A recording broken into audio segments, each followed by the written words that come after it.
Hey everybody, this is Muffin with the Daily Biker Podcast. Just here to let y'all know the opinions and ideas expressed in this show are those of the hosts and their guests, not to be confused with their partners and sponsors. Now, let's get it on. Hey guys, this is Sean from the Bikes and Beards YouTube channel, and you guys are listening to the Daily Biker Podcast. You're gonna love it. Nice is it tells me like what we have left on the card, like how much more we can record. Yeah. Can I open that? You did. Okay. I had to make sure. That was when Cash ran away the first time, remember? He doesn't like noises, man. I mean, I don't blame him. I'll be curious to see how he does when it's 4th of July. Sorry. I tried to move the mic away. Might need to give him some. Might need to get some trazodone. Yeah. Something. So Drug him up. Yep. Let's see if I can do this. Hey, everybody. Daniel, why don't you just do that for us? No. You need to do it. I mean, you almost had it. This is time for the NPR podcast. Hey, everybody. This is Marcus, your clueless leader with the Daily Biker Podcast. Sorry. It is... I've been fine. Well... You were fine at lunch? Yeah. I don't know what it is, unless it's just because I vocalized a little bit more, like calling at him. We were talking when we were at lunch, so that's probably. But, I mean, that didn't help. We spent an hour and a half in the car not talking, so that was funny. It is pollen season, and yes. I know Tennessee, Georgia, and Alabama. The yellow snow. It is the yellow snow. For those of you that have only ever heard of this crazy phenomenon about the pollen count in the South, it has rained today, which means there are rivers of yellow pollen. Mm-hmm. Not an exaggeration. Nope. Like you can, in a parking lot, there will be where the water's yellow running. puddle. There's yellow puddles. There's a yellow line through the parking lot. Our patio had yellow puddles. Yeah, our vehicles turn yellow, and I'm sure you've seen those pictures, but this year apparently is a record pollen count year. Yay! Well, you see the videos online where they're cutting the trees down, and they hit the ground. It's just this yellow powder mist. I have seen one video where, like, the tree falls, and it goes poof. Like a cloud of cartoon dust. Yes. But it was pollen. It doesn't look real. I was like, is that real? Yes, it is, unfortunately. That's the sad part. Well, have you ever seen the videos of, like, in the orchards around here when they shake the trees? Yes. Have you seen those videos, Heather? So do you know about the tree shaking in orchards? No. This is new to me. They don't... Some places, not all places, commercialized places, don't go out and pick off of trees. They shake trees. They have a giant thing. Anybody that ever watched Monster Garage knows about this because he built one on Monster Garage. Yes, he did. F-150. It goes around, it clamps onto a tree, and it has a big net that opens up and shakes around it. And that's how the apples and then it come off. shakes the trunk of the tree violently. And the stuff that is ripe will fall. But if it's not ready yet, it won't fall. But if it's not ready, it won't fall. Interesting. It's really interesting technology. But they did that at an orchard. This video is from a couple of years ago. They did it at an orchard. And as they did it, the tree was moving, but you could see the yellow cloud still where the tree was stationary. No. And this is why no one can breathe right now. Yeah. This is At least not me. This is why we have a air quality alert. I've never been an allergy meds guy, but I think I'm going to have to start being an allergy meds guy. Like I always take those. Well, the thing is it's not like it's hitting me hard, but like in the truck, you, me, and Sean, we're all coughing. Yes, and it's like. Most people that aren't used to this would be like, are y'all sick? No, it's pollen season. Just pollen season. Just pollen season. Pollen. Well, and it's especially worse this time of year on the motorcycle where you have the visor up and you're just getting sandblast, like jet stream pollen right up your nose. Yeah, and your like we eyes. bag. So it's a rainy day today, and we bag during pollen season for rainy days. Yes, because it clears up for a couple days. Yeah, like it even like even if it was, because it's going to rain all day today, tonight, most of tomorrow. Yeah. So we'll be good until about Thursday. I was going to say Thursday or Friday. Like Wednesday, it'll be dry, but the pollen will be so clumped up. Yeah. That it won't be spreading. We have to wait for the new pollen off the trees. The pollen that has fallen will not be causing an issue. It'll be the fresh pollen that we get. Yeah. Of course. Yay. Which is just how it goes. So, but it's also, I think because it's been so windy, that's part of the issue too, because that's spreading the pollen around about a lot more. Yeah. He wants that. You're not getting a caller right now. Did the intro. I never even mentioned Muffin's here. Hi, y'all. And of course, you've heard Daniel talk. Yeah, I'm here. Cash is here too. Cash is here. He's a bit more excited this time than he was last time. Been playing with his girlfriend. Yep. Been playing with his girlfriend. Yep. So, yeah, motorcycles. So this past weekend was March Moto Madness. Yep. In Telco Plains. It is also the first time in almost 5 years now that I haven't been.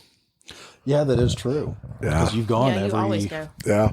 Even if it was just for a day. Yeah. I mean, technically you did go to pick up stuff and drop it off, but... Yeah. I went 2 days. I went Wednesday when there wasn't really anybody there, and I went today when there really wasn't anybody there. No. Yeah. Wednesday was a much nicer day, though, for what I had to do. I can imagine, because trying to set up everything in the rain probably wouldn't have been enjoyable. No. And mud. The ground probably would have potentially been a little softer, which would have been nice for driving the stakes into the ground for the flags. But at the same time, it would have caused some issues because there was some spots out back. Sean had already picked up the flags where I had drove stakes into the ground, and the ground was so soft and it was so windy that by the time I was getting ready to leave, the flags were already at like a 45-degree They're angle. not holding them in. But if it had rained, it'd be even worse. It'd be on the ground. Correct. The trailer would be sunk into the dirt. Yeah. Fortunately, right there where we put the trailer, it is a hard part of the ground. It seems pretty solid because we didn't were able sink to when we backed in to hook up. No. We didn't sink when we pulled out the trailer. I did put it in 4 low just to make sure, because the ground was really, really wet, though. Although it was hard packed, it was still really wet, just to make sure I didn't spin and tear up the yard. Yeah. Although you heard Mickey, he was like, I don't care. I can flatten it out. It's not a big deal. I mean, just didn't want to. At a certain point, you got to do what you have to do to get Well, it. I mean, that's true. Out there in the backfield, it's not that as big of a deal to him for that to happen. As much as it would have been out front somewhere. Oh, yeah, he for gets sure. picky about that. Well, like, in that up back front. field, that's where they're also doing the riding. They've got the gates set up, so you're gonna have Oh, well, there where they do the racing, where Sean was talking about the course, he was because I saw him explaining all that to you. That gets destroyed. Oh yeah. Well, I mean, destroyed. and if you think about where that area is, right next to the creek, it's going to be inundated with water on a regular basis just because of how low it is. Well, and when you go through the trials course, you go through the creek. Yeah. So, Which is actually really cool. I did enjoy seeing that last year. That was fun to watch. Watching the people attempt to get out of the creek. Yeah. It's fun at Trail Jam too. I need to talk to, I need to get with Sean. We need to go to Trail Jam as the podcast. I mean, I'm sure we can figure that out. Do like a commentation thing or something. Once again, I'm sure we could meander our way in somewhere.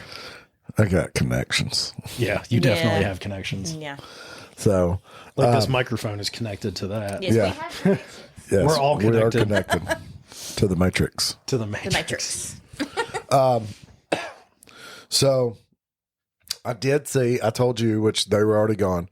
On Wednesday when I was setting up, I didn't get to talk to the gentleman, but there was somebody there that had a CF Moto 450 MT, Yeah. which I was like, Sean, find this bike. This is where the guy's camping at, because I saw him there. I was like, go talk to him. Ask him if you can take his bike for a ride. Yeah. He's like, why would I do that? I go, please go do this. Take it for a ride. Let me know what you think. I'm assuming he didn't do that. Because he probably would have said he didn't. Yeah. But then again, that kind of goes back to a couple other conversations we've had with Sean about other things as well. Well, I have my things, so I want to be good at my stuff. I don't need to try anything else. It is understandable. And I do meet people that don't, they don't have a desire to, like, they've got what they got and they're happy with it. Yeah. Yeah. Like, to me, like, if anybody was ever like, you want to take my bike for a spin? If I've never rode one like yours, then I'm going to be like, yes, I would. Yep. Like, I've rode hundreds of Road Kings, but when Brian offered to let me ride his Road King that was a 26-inch big wheel, stretch bags and all that other stuff, That's a different story. I was like, yes, I would. Yeah, it's different. Yeah. Yes, I would. Which, once again, we go back to it. We just enjoy motorcycles in general. Doesn't matter what they are. Yeah. Yeah. Well, I mean, I think it's better to say we enjoy almost more motorsports. Yeah. Because, motorcycles primarily, or two-wheeled vehicles primarily. Yeah, that's the primary. Because if someone was like, hey, do you want to ride my scooter? Yes, I do.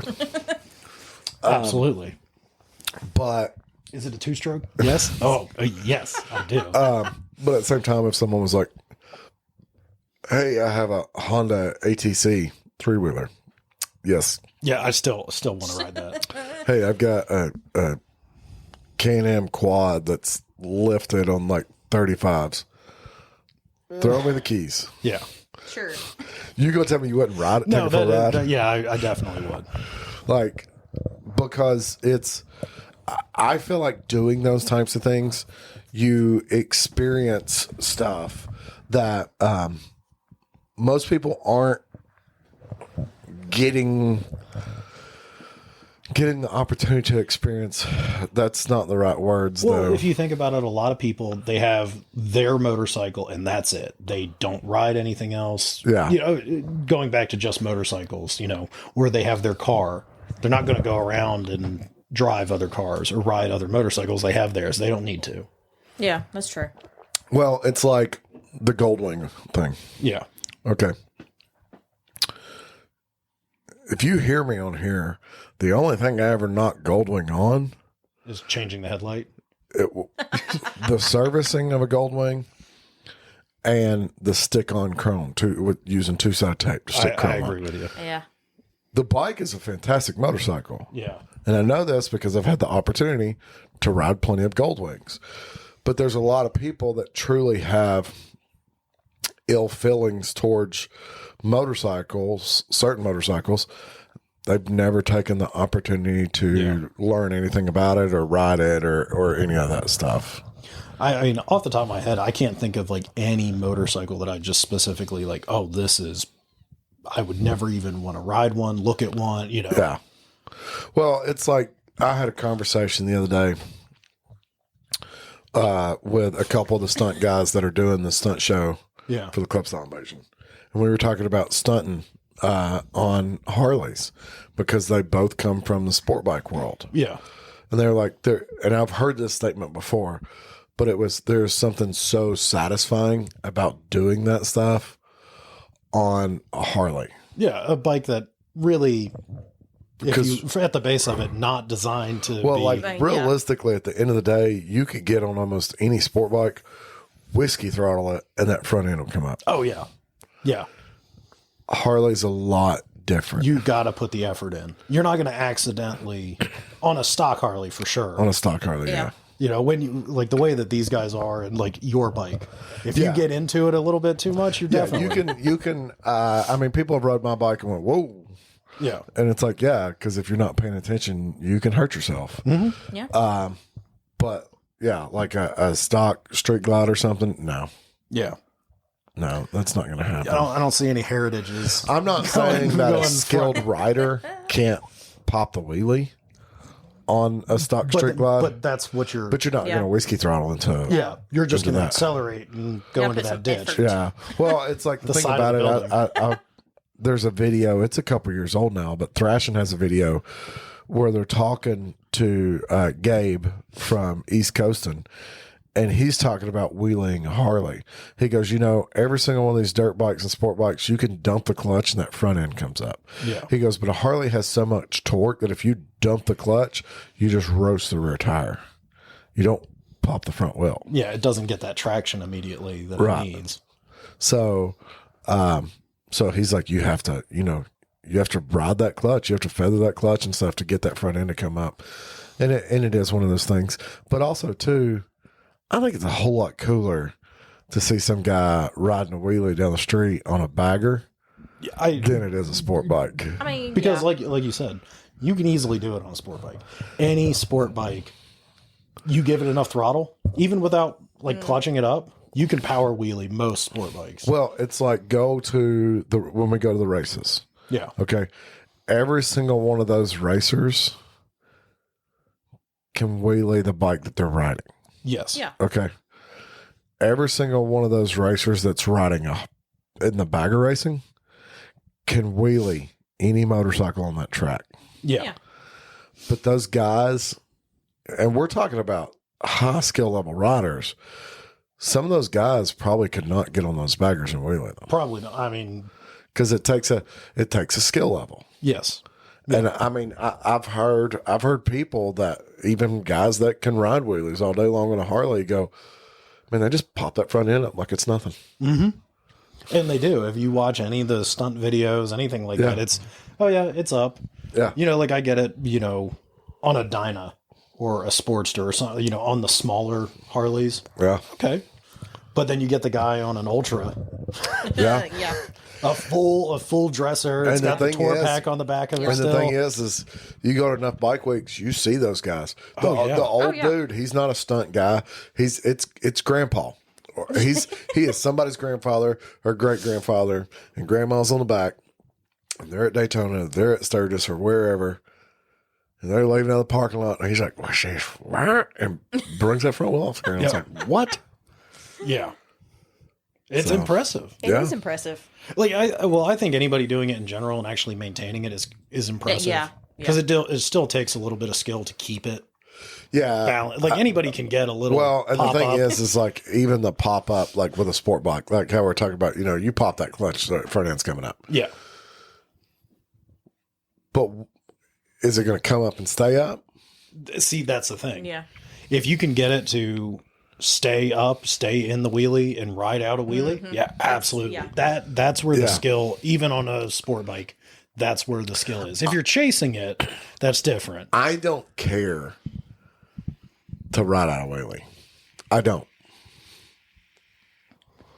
I would like to just be able to pop it up for a second and set it right back down.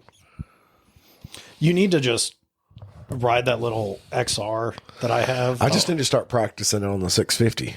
Yeah, it'll do it. Oh, yeah, I know. I just got to get that thing back together. Yeah. Because I've gotten the front tire up on the 650. Yeah. I've gotten it loose, but I've also not, pushed it real hard. Yeah. So that's probably the biggest difference there. Yeah. Pollen. Well, we're all dying here. Our house is full of it too. Yeah. Because Muffin goes to the patio with Cash and leaves the door open. Now, do you guys have a screen? No. For the, okay. I want to get one. No, it wouldn't matter. Screens don't stop pollen. I know, but it mentally helps. Mentally it helps, yes. No. Everything in the garage is covered with pollen because we just open the door, go out, immediately shut it. Inch thick of pollen. Yeah. Yeah. Yeah. Yeah. Doesn't even get a chance. Yeah. It's fine. Everything's fine. But no, she goes out there for an hour and leaves the patio door open. No. Not that long. It's that long. It is that long. So, anything in particular that you would like to touch base on? As far as today goes, no, we you and I have had a lot of different conversations. That's what I'm saying. Is there any of those conversations that you want to mention? I don't think we ever really full-fledged any of them out, though. So, I mean, I know we did talk about Honda's new CRF 450 Rally. Yeah, and we still think Honda's doing it wrong. Yeah, and I know that's a subject that we've talked about numerous times. Which I did go look at that. You sent me that video. I looked at that video. The front end looks a lot better compared to how they've done it in the past. And that's how it should look. Yes. But I still think they need to offer a 500 using the Rebel motor. Yep. That's more of the 300 chassis. I agree. I think that would be a great, and make it a supermoto. Yeah. Or have the supermoto option. Eliminating the 650, and going, okay, hey, if you want that world, here's your what is it, the 750, the Transalp? Yeah, the Transalp's 750. Here's a 500 version. Right. They don't have anything in between, essentially the 300 and the 750. Yeah. So why not do something?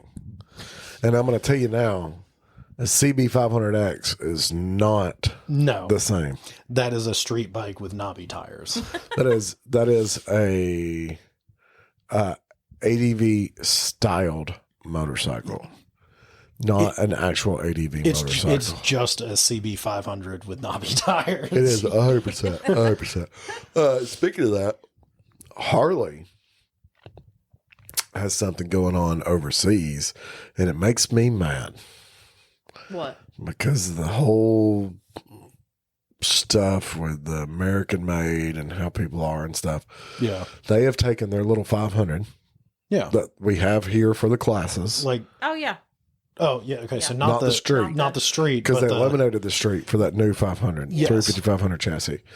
Because they made a street 500 and the 750, right? Correct. Okay. So that new 350 500 chassis, the one that's a joint operation with QJ. Yes.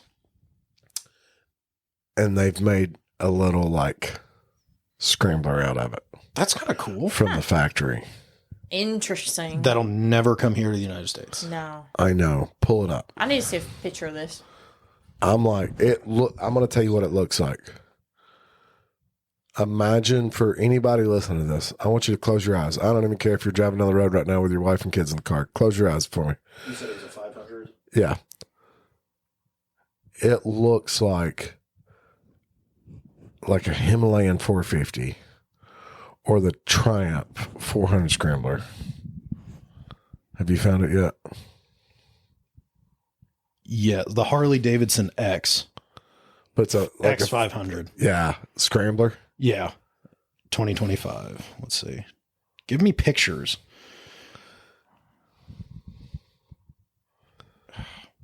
It's doing one of the 360 view pictures. Daniel is working with technology right now. That one. So that's the regular one. Hang on. That's the regular bike. That's like the trainer bike. So type in Harley 500X Scrambler. That's what that was. That didn't look like what I saw. What I saw had a high fender and everything on it. I think this is from. I have my phone. Else. Let me see what you got. That's probably from somebody else. That's highly modified. Yeah, that's a build. Hang on. And it might be an Australian market only too. So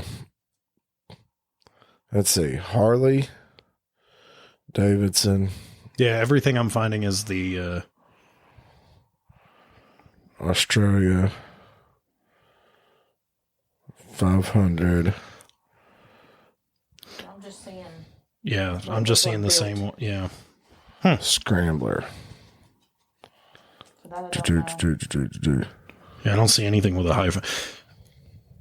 high. I mean, once again, the problem is it's never a bike that we're going to get here because Harley has to have their made in America big V twin. If Harley puts out a parallel twin like that here, it would never sell. No one would ever buy it. Me and you would look at them and think they're fun and cool. Yeah. But the majority of people would not. No. Unfortunately. No. The traditional Harley buyer who they cater to is never going to pick something like that, even over the Nightster. or the Sportster S. Yeah, You're talking about smaller CC bikes. Yeah. I'll tell you how I can find this. Yeah, because I still can't find it. Yeah, I just get the 500X. And I just get what people are actually building themselves. Yeah. Unless maybe what you saw was like a custom one. No. This is from Harley Davidson. I don't know. Can't find it. Because I like the idea of Harley branching out and building bikes like that. Yeah. You know, I still think Harley, like, look at the Super Hooligans. Mm-hmm. Harley should build a bike like that. A street version of the Pan America that's more sport oriented. Yes. You know, you have the Sportster S, you have the Pan America. Build a sport bike. Mm-hmm. Or something sport bike-esque. Or a factory scrambler. A factory scrambler. Yeah. Which I feel like you could, I mean, I've seen a lot of the builds with the Nightsters, and people have turned those into scramblers, and they look really good. Yeah. Okay. So it's called the X500 Scrambler. Huh. That's what I typed in. That's what I Googled. Learn more. Okay, so follow this, people. HarleyDavidson.com/AU/motorcycles/H-500. That's a lot. That is a lot. So there's the regular X. So when you go to that, don't go to that. I just told y'all to go to that. Don't go to that. Here. Oh, that looks cool. So that's basically the same thing as the X500. It's built on that X500. Yeah. Yeah. So, like, the thing about it is, and that could be one that has been customized, but it's been customized by Harley Davidson. I think that's really cool. Heather. So just it does really look like a Royal Enfield, though. That's what I'm saying. That's what it looks like. Yeah. That's cool, though. So I am going to, just so people know, I'm going to share this. I think the problem, again, with a bike like that here in the United States, it looks too similar to like a Triumph Scrambler or a Royal Enfield Himalayan. The Daily Biker. But then you have the Harley enthusiasts that are going to bash it. Yeah. So, I mean, yeah, it's made in a foreign country. It's not an American-made bike. This is made by the Chinese, QJ, which shouldn't matter. It shouldn't matter, but... So I just shared this video on the Daily Bikers Facebook page. So go check it out. Yeah. So I mean, I like it. Let us know what you think of. Would you buy one? Yeah. Yeah, I mean, if they were offered in the States. So that's another good question, too, on would you buy right now. Okay. So, obviously, we have spoken briefly, and I won't get back into detail again, but we've spoken briefly on the 2025 Red Max situation. Yeah. Harley Davidson, right now, is advertising. They are advertising. We do not have 25s. Harley Davidson is advertising that you can get a 2025 Nightster for under $10,000. I did see that. I was like, what? Which I think that's huge. I think that's a sub 10 grand motorcycle, sub 10 grand Harley. Yeah. Yeah. And it's not a bad bike either. No. And it has a lot of features that people would want. Now it's still, it's right there. It's a 975. So Daniel needs to see Kersey's current. His Nightster right now. Oh, yeah. I like the idea of the Nightster. I mean, I do too. Yeah. I like the RevMax engine. I think it's open canvas for doing whatever you want to. Yeah. Honestly. I would still like to build a Scrambler out of a Nightster. Which would be a super cool. That's kind of what that X500 is. If you really think about it. I mean, yeah. Just with a parallel twin instead of a V-twin. All right. Are y'all ready to hear Daniel squeal? Squeal. I would like to hear him squeal, actually. So right now, Daniel does not think that he is going to squeal. I don't think I'm going to squeal. I don't think he's going to squeal. Oh, sorry, Cash. Okay, that is badass. That is really badass. That would be it's cool. Fun as hell motorcycle to ride around on. And that looks good too. That looks really good. Do you see the carbon fiber? So it's not actually the gas tank. Yeah. Because the gas tank's under the seat. But it's like a carbon fiber top. So this is if y'all, in case y'all have not seen, but I would assume most of our listeners are heavily involved on social media and YouTube and those types of things. Go check out Cruzy Originals and his build. So those are Dyna rear shocks. Yeah. That front end is made for a Dyna. That front wheel is off of a Dyna. That rear fender is a bagger rear fender. So, this kind of goes into the same thing. I know we've talked about it before. But at the end of the day, it still looks like a Nightster. Still looks like a Nightster, but it looks a lot better than a stock one. I know we've talked about it before, how everybody was upset when the Dyna was taken away. But then no one's buying this. But no one's buying this. And So here you go. Like no one here is buying this. So that being said, in like California, Arizona, Nevada, New Mexico, the dealers can't keep Nightsters on their floors. I see why. I can believe it. With all the potential. It's like the Sportster was. Well, that's where he's at. So there's a lot bigger following out that way. Yeah. And now Thrash and Supply has Nightsters, and they're playing with it and stuff like that. I've heard a couple of them with exhausts. They sound pretty good. So we saw one a couple weeks ago. We left the store, and there was somebody that just went flying past us on a Nightster. And I was like, oh, yeah. That was a Nightster. I couldn't tell what it was, honestly. I have yet to hear one with the Two Brothers exhaust on it. That's the one that I heard that had a Two Brothers exhaust on it. The only problem with the Two Brothers exhaust system for that thing, it is a $1,200 exhaust system.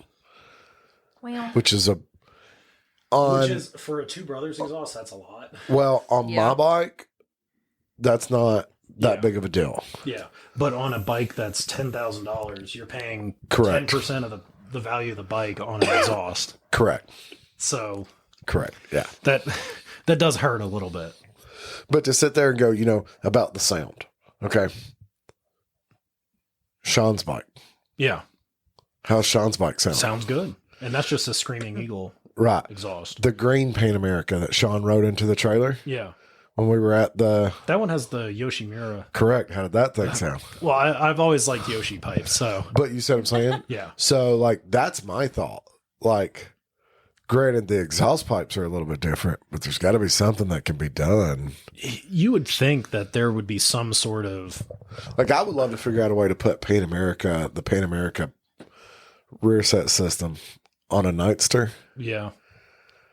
And then run a Pan America head pipe and that upswept exhaust. See, the thing is basically I want a Pan America, but I want the body of a Nightster. Yeah. Well, which because I love the Triumph Tiger 1200 XC. Yeah. Or not the Tiger, the Scrambler. The Scrambler. Mm. But if you're thinking about it, it would not be hard to put the 1250 engine in a chassis like that. The bigger. Yeah, no. You already have the Sportster S, which no one likes because it's uncomfortable and terrible. Yeah. And I just wonder make a Nightster S or a Nightster Sport. Well, there is a Nightster I think it'd be S. called a Sportster. There is a Nightster S. Alex can't make batteries to save his life.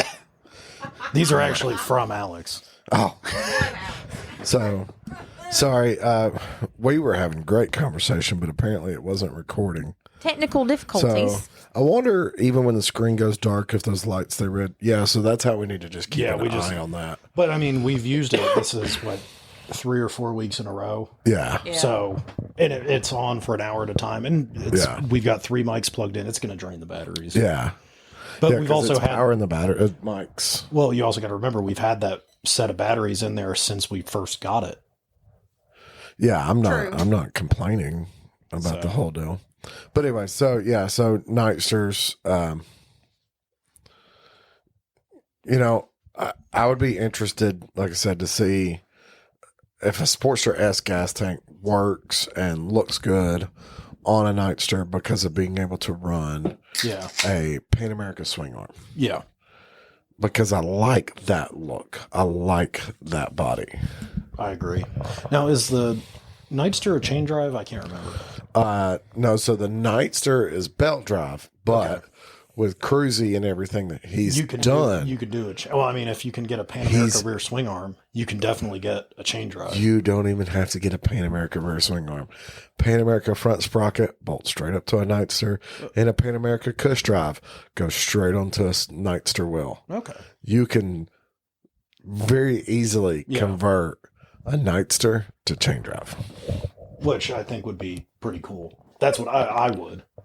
Yeah, yeah. Well, you can put a larger rear sprocket than if you wanted to. Yeah. And be able to get more low-end torque. Yeah, kind of change it the way that you really want. Yeah. So. I really dig them. I just, I think to build a full-blown scrambler out of one. Yeah. If achievable, would be something spectacular. But, you know, like we were talking about, that's kind of very similar to the old Sportsters, where you could, if you wanted to build a scrambler, you could build a scrambler. Well, I'll tell you what I need to do. Obviously, it wouldn't be for next year because I'm not saving money to buy a motorcycle right now. But get a Nightster and build this super dope scrambler. Yeah. And then unveil it to the ADV world at March Moto Madness. And you've got enough people that would see stuff like that. Well, like they love the Sportster scramblers and stuff like that, but you know, I'd take it and I'd put it in the hands of somebody extremely capable and let them go do the trials course and let them do the hill climb and stuff like that. See how it actually performs. I mean, in theory, you've got. Well, I would already be out riding it. Yeah.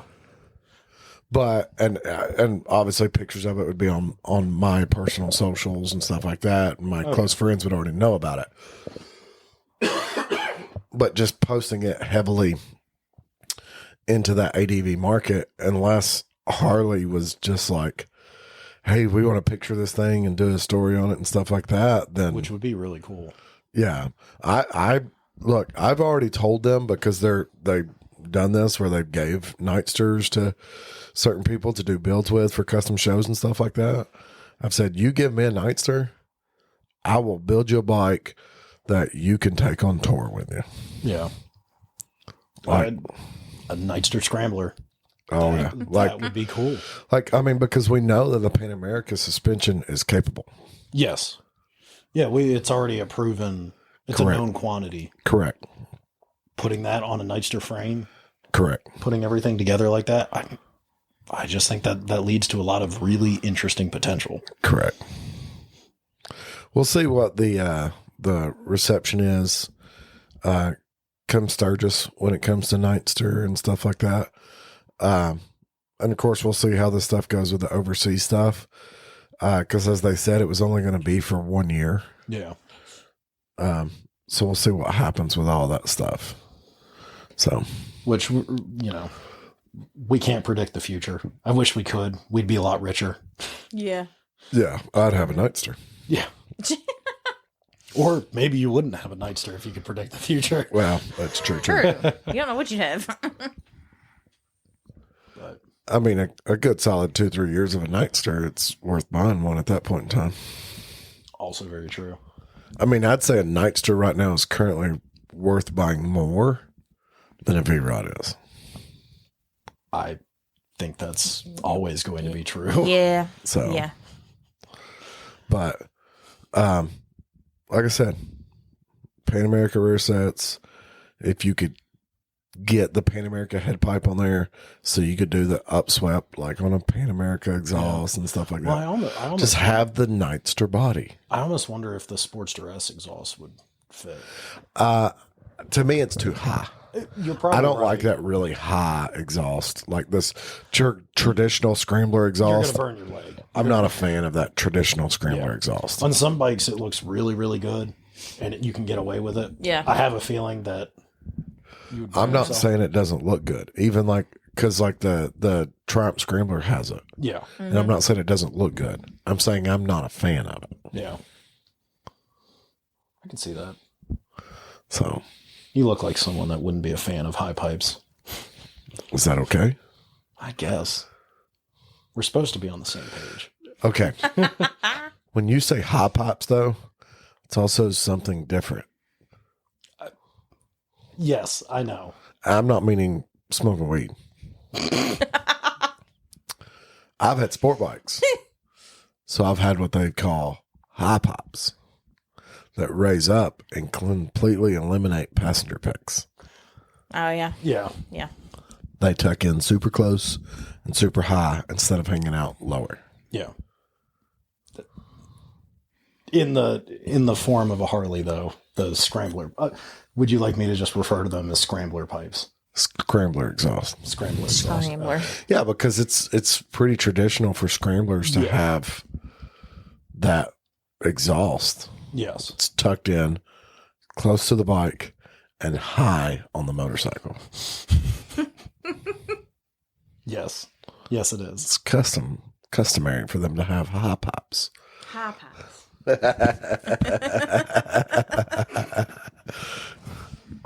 Just throw my mic at you. I was going to say, that's a throw the mic situation, not a drop the mic. That's when I drop the mic. Then we'd be down to 2 mics.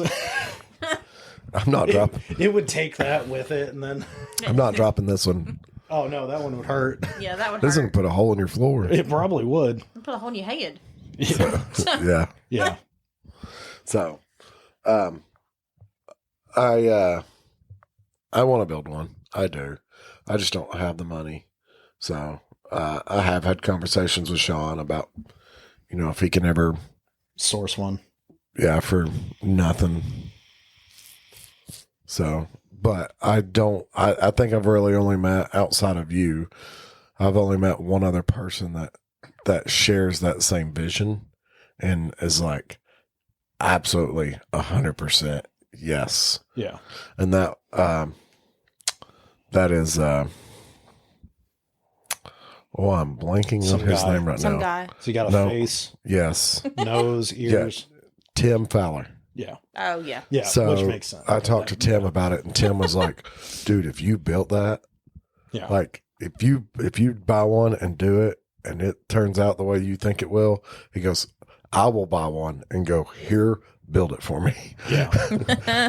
Yeah, at that point. I mean, if it turns out the way that we're both imagining it in our head, it would be a really cool motorcycle. Yeah.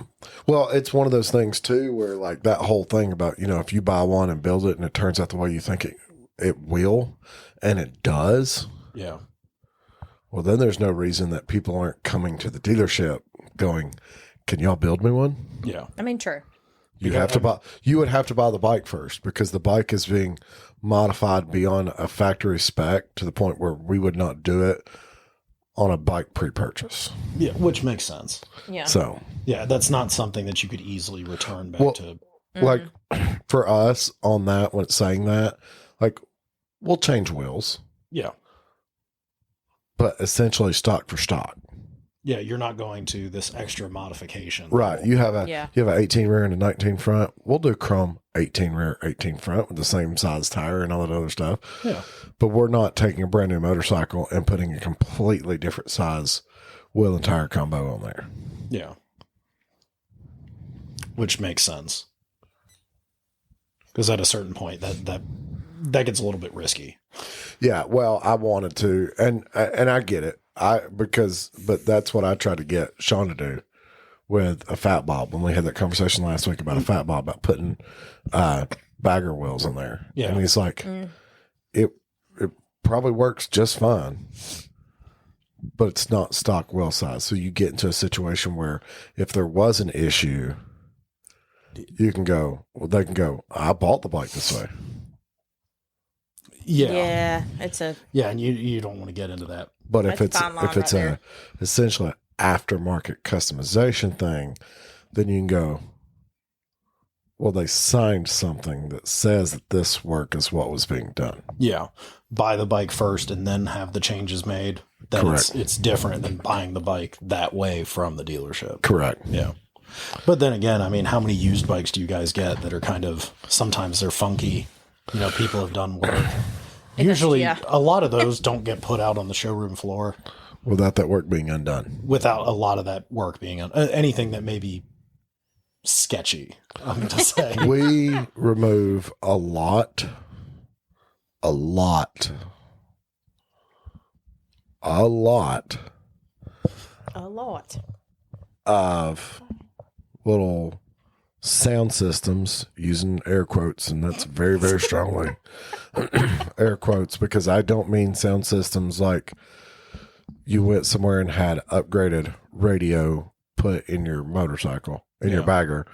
I mean, a lot of guys with Dynas that have the little speakers, that was all done at Bike Week or whatever, or even done in the garage. We remove a lot of those because it's not because of the speaker's a bad quality speaker. It's not because it might not look that great. It is one. I feel like that should be the reason, because they don't look good. It is because people cut into their wiring harnesses and mess stuff up. They leave wires completely exposed. There's a lot of potential, especially with wiring. Correct. Correct. Sure, yeah. Because you splice the one wrong thing and it gets wet. We have one in right now.